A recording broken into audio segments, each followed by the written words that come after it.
이 시간 함께 은혜 받으실 말씀은 빌립보서 4장 1절로 7절 말씀입니다. 신약성경 322면 전후에 있습니다.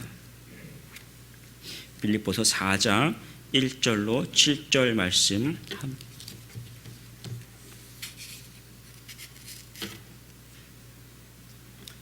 빌립보서 4장 1절로 7절 말씀 함께 천천히 합독하도록 하겠습니다. 그러므로 나의 사랑하고 사모하는 형제들, 나의 기쁘며 면류관이 자랑하는 이와 같이 주 안에 서라. 내가 유오디아를 권하고 순두개를 권하노니 주 안에서 같은 마음을 품으라.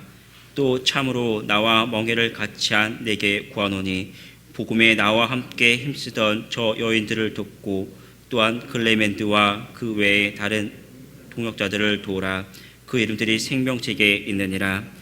주 안에서 항상 기뻐하라. 내가 다시 말하노니 기뻐하라. 또 관용을 모든 사람에게 알게 하라. 주께서 가까우시니라. 아무것도 염려하지 말고 다만 모든 일에 기도와 간구로 너희 구할 것을 감사함으로 하나님께 아뢰라. 그리하면 모든 지각에 뛰어난 하나님의 평강이 그리스도 예수 안에서 너희 마음과 생각을 지키시리라. 아멘. 영적 전투에서 이기는 방법이라는 제목으로 은혜를 나누도록 하겠습니다. 이 빌립보서죠. 빌립보 지역은요, 이 로마의 이 외곽에 위치한 지역입니다. 본토에서 보면은 변방 지역이죠. 그러나 이 변방이라고 하는 것이 본토 사람들의 입장에서는 되게 멀다라고 하지만 이 국가적인 입장에서 보면은 이 대적을 방해하는 데 굉장히 중요한 곳이죠. 그래서 이 로마의 입장에서 이곳에 많은 그 퇴역 군인들이 이곳에다가 이 빌립보 지역에다가 다 보내버렸습니다. 이 사람들이 비록 자기들의 신분은 퇴역 군인, 현직은 아니지만 퇴역 군인으로서의 변방을 어떻게 보면 이제 사수하는 그런 역할들을 하면서 이곳에서 이제 살고 있었던 것이죠. 이 빌립보서를 보면 그래서 이 유독이 다른 말씀보다 굉장히 군대 용어가 많고 이 군대에서 활용하는 그런 문화들을 이 서신에 굉장히 많이 반영하고 있는데요. 오늘 말씀도 보면은 어떤 전투, 영적 전투지만 전투에서 이기는 방법을 이 본문에서 기록을 하고 있죠. 먼저 1절 말씀을 같이 한번 읽어보겠습니다. 1절. 그러므로 나의 사랑하고 사모하는 형제들, 나의 기쁨이요 면류관에 사랑하는 자들아, 이와 같이 주 안에 서라라고 기록을 하고 있죠. 이 주 안에 서라라고 말씀은 이 서다라는 말씀이 이 군대 용어입니다. 뭐냐 하면은 우리가 알고 있는 그 어떤 대열을 갖춰라. 군인들이 대열을 갖춰서 항상 다니죠. 훈련소에서 가장 먼저 받는 훈련 중에 하나가 그 제식 훈련이죠. 제식 훈련. 지휘관이 말하는 대로 그대로 뭐 앞으로 가고 뒤로 가고 좌로 가고 우로 가고 이런 제식 훈련. 그때부터는 항상 오와 열을 맞춰서 가고 두 명이 이렇게 어디를 보행한다 하더라도 항상 발을 맞춰서 갑니다. 우리가 국군의 날이나 어떤 군인들이 행사를 할 때 보면은 열병이라고 하죠. 엄청나게 많은 군인들이 이렇게 무기를 들고 발을 맞춰서 대열을 맞춰서 가는 그 모습을 보면 굉장히 멋있다라고 합니다. 근데 그 모습을 보여주는 단지 일반인들에게 멋있는 모습을 보여주는 것이 아니라 많은 군인들이 자신들의 어떤 무장된 그 모습을 강인한 그 모습을 보여주는 것이죠.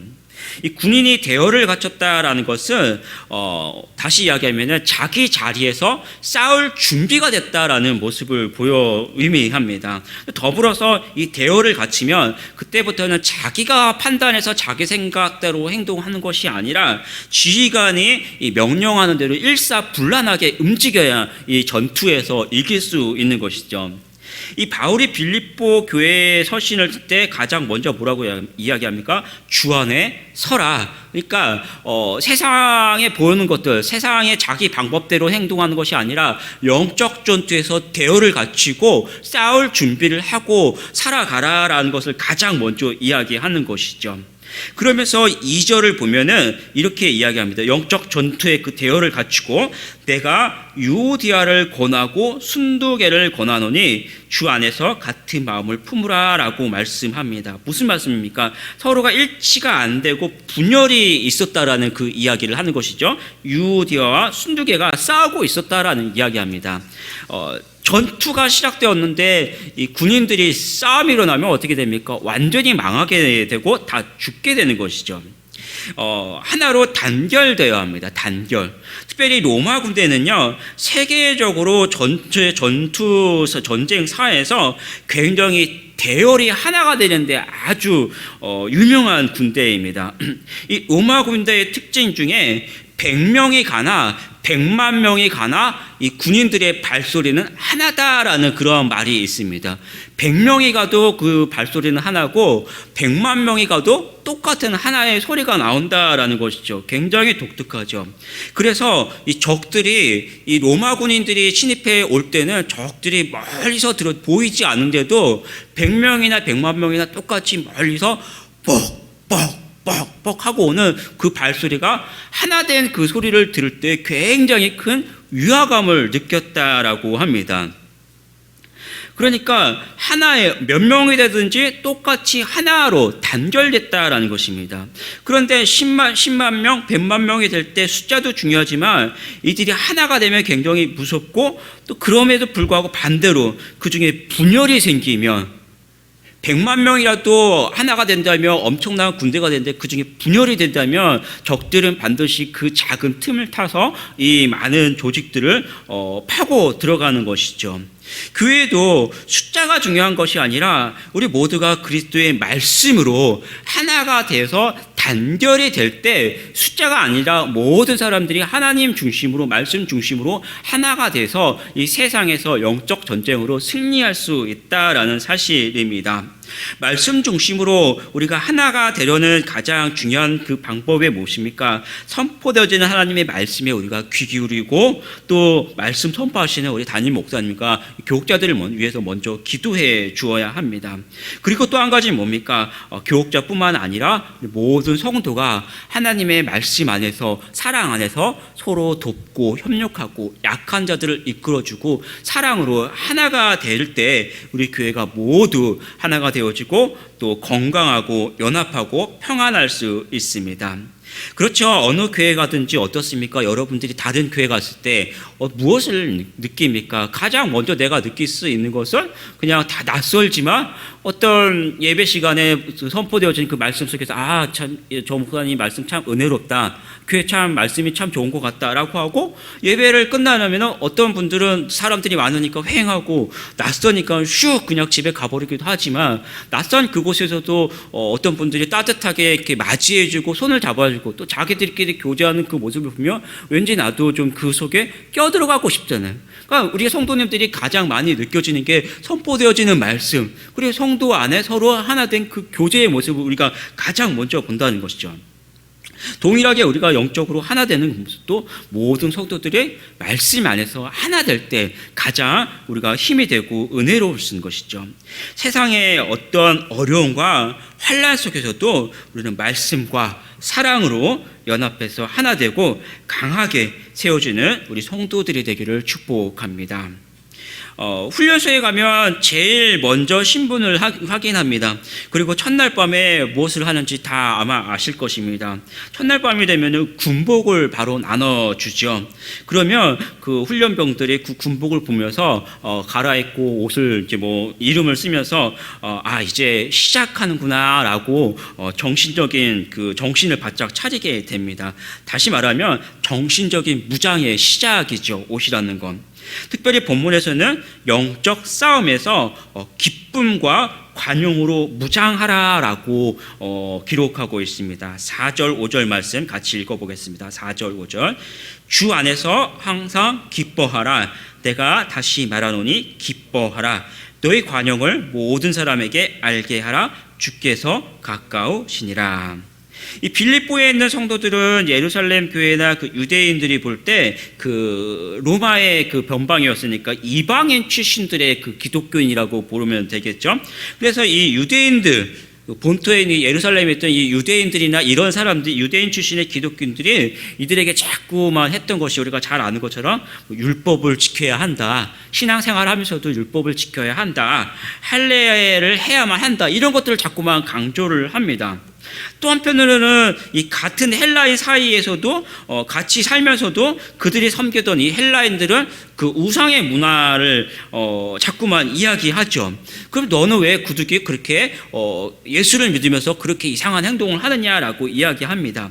그러면 이 빌립보에 있는 그 기독교인들의 입장에서는 어떻습니까? 이런 같은 성도와 기독교인 성도와 아니면 같은 자기들의 동조 헬라인 사람들 안에서 자꾸만 쉬는 소리를 듣고 외면을 받는 것이죠. 그러면 근심하고 슬퍼하고 또 그들 같이 살아가는 그들로부터 미움을 받게 되죠. 그런데 그 속에서 오늘 말씀은 뭐라고 합니까? 기쁨과 관용으로 싸우라라고 이야기합니다. 그러면서 또 바울 자신도 로마 감옥에 갇혀 있고 그렇다는 것을 언제 내가 살지 죽을지 알지도 못하는 그 상황에서 뭐라고 이야기하며 빌립보서 말씀을 보면은 너희를 1장 3, 4절이죠. 너희를 생각할 때마다 감사하고 또 기쁨으로 간구한다라고 이야기하고 있습니다. 성도 여러분, 미움을 받고 환난을 당하는데 어떻게 또 왜 내가 기뻐하고 용서할 수 있습니까? 그것은 우리가 가진 것이 진리이기 때문에 그것이 가능하다는 것이죠. 진리를 가졌기 때문에. 가짜를 가진 사람은요, 말은 많지만 내용은 없어요. 말만 많을 뿐입니다. 그러나 진짜를 가진 사람은요, 조용해도 그 속에 알짜배기가 있다라는 것이죠. 복음이 어떤 것입니까? 그리스도께서 환난을 당하고 십자가의 죽음으로 우리를 구원해 주셨고 그 큰 사랑을 받았기 때문에 우리는 어떤 환난 속에서도 기뻐할 수 있고 어떤 원수도 용서할 수 있습니다. 그런데 막상 우리의 모습은 어떻습니까? 혹 환난 속에서 근심하거나 원수가 있으면 어떤 원한을 품는 것이 나의 본질적인 모습 아닙니까? 그러나 그것은 신앙의 성공의 길, 이 영적 전투에서 승리의 길이 아니라 신앙의 이 패배의 길로 가고 있음을 알아야 합니다. 원수가 있으면 용서될 때까지 기도하고 또 환난이 오면 기뻐하면서 기도하기 바랍니다.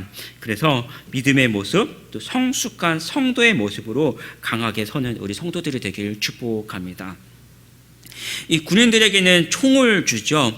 훈련소에 들어가서 하루 이틀이 지나면 뭐 아무것도 할 줄도 모르는데 바로 총을 줍니다. 그러면 총을 쏠 줄도 모르면서도 항상 그 총을 끌어안고 다니고 쉴 때도 그 총과 함께 쉬고 또 밥을 먹을 때도 심지어는 그 총을 끌어안고 밥을 먹습니다. 왜 그렇습니까? 총을 줘야 싸울 수 있죠. 군인은 그 무기가 가장 중요합니다. 영적 전투에서 가장 중요한 무기가 무엇입니까? 오늘 말씀을 보면 기도와 간구라고 합니다. 기도와 간구. 그러니까 우리가 영적 전투에서 승리할 수 있는 가장 소중한 그 중요한 비결은 이 바로 기도와 간구. 끊임없이 기도하고 어떤 환난 속에서 이 싸움 속에서 기도하라는 것이죠. 기도가 무엇입니까? 기도는 하나님을 신뢰하고 의지하는 우리의 신앙적인 모습이 신앙의 모습이죠. 우리가 하나님을 의지할 때 하나님은 들으시고 역사하십니다. 우리는 어려움을 만날 때 어떻습니까? 기도보다는 먼저 염려하게 되죠. 그러나 염려는요, 내 힘을 의지하는 것입니다. 그런데 내 힘을 의지하는데 되면 좋겠지만 안 되니까 어때요? 결국은 염려만 하고 염려 속에서 끝나는 경우도 있죠. 예수님도 염려로 우리의 키 한 자를 더 할 수 없다라고 말씀하십니다. 그러나 본문을 보면요, 아무것도 염려하지 말고 다만 모든 일에 기도와 간구로 너희 구할 것을 감사함으로 하나님께 아뢰라라고 말씀합니다. 8절 말씀을 같이 한번 또 읽어보겠습니다. 8절. 그리하면 모든 지각에 뛰어난 하나님의 평강이 그리스도 예수 안에서 너희 마음과 생각을 지키시리라. 전투에 있는 군사가 어떻습니까? 막상 전투가 시작되면 굉장히 두려워하겠죠. 그러나 그 두려움 속에서 살아날 수 있는 비결이 뭡니까? 정신을 바짝 차리고 또 훈련 받은 대로 몸이 싸워줄 때 승리할 수 있습니다. 어떤 문제를 가지고 있으면 가지고 기도하면 응답의 방법은 참 다양합니다. 어떤 사람에게는 말씀을 주실 수도 있고 어떤 사람은 사람을 만나서 그 문제가 해결되게도 해주시고 또 어떤 사람은 환경이 변하게도 해주십니다. 또 어떤 사람은 어떨 때는 그 문제가 해결될 수도 직접적으로 문제가 해결되는 방법으로 응답을 주시기도 하죠. 그런데 공통된 것 중에 한 가지 제일 먼저 오는 건 뭐냐면요, 하나님께서 우리가 기도할 때 그 기도의 응답 중에 가장 먼저 오는 것은 마음의 평안입니다. 마음의 평안. 그 모습이 다양하긴 하지만 우리가 기도할 때 기도의 그 응답 중에 가장 먼저 오는 건 마음의 평안입니다. 그러면 우리가 그 마음의 평안을 가지고 계속해서 기도하고 이 삶을 살아나갈 때 어려움을 만날 때 기도하면 하나님의 그 평강의 평강이 마음과 생각을 지키시죠. 그러면 그 평안한 마음을 가지고 있을 때 하나님의 주시는 평안으로 우리가 하나님을 더 의지하게 되고 순종하고 침착하게 하나님의 말씀을 따라 가게 되는 것이죠. 그러면 그것이 바로 영적 전쟁의 승리의 비결이 됩니다. 사랑하는 성도 여러분, 오늘 하루도 하나님 앞에 여러분의 어려움을 기도로 아뢰고 주님의 평안과 응답으로 영적 전투에서 승리하는 우리 성도들이 되기를 축복합니다. 기도하겠습니다. 하나님 아버지, 오늘 하루도 우리가 이 하루를 살아갈 때 여러 가지 어려움과 많은 문제들이 있을지 모르지만 그 속에서도 우리가 하나님의 말씀을 의지하여 나뿐만이 아니라 교회와 우리 사랑하는 성도들을 위해서 더 힘써 기도하고 협력하고 연합하고 또 우리 모든 문제 속에서도 힘써 하나님 앞에 기도할 때 하나님이 주시는 그 은혜와 평강을 누리게 하여 주시고 그 평화 속에서 하나님을 더 의지하고 하나님의 능력으로 모든 문제들을 돌파하고 영적 전투에서 승리하며 살아가게 하여 주시옵소서. 감사드리며 우리 주 예수 그리스도의 이름으로 기도합니다. 아멘.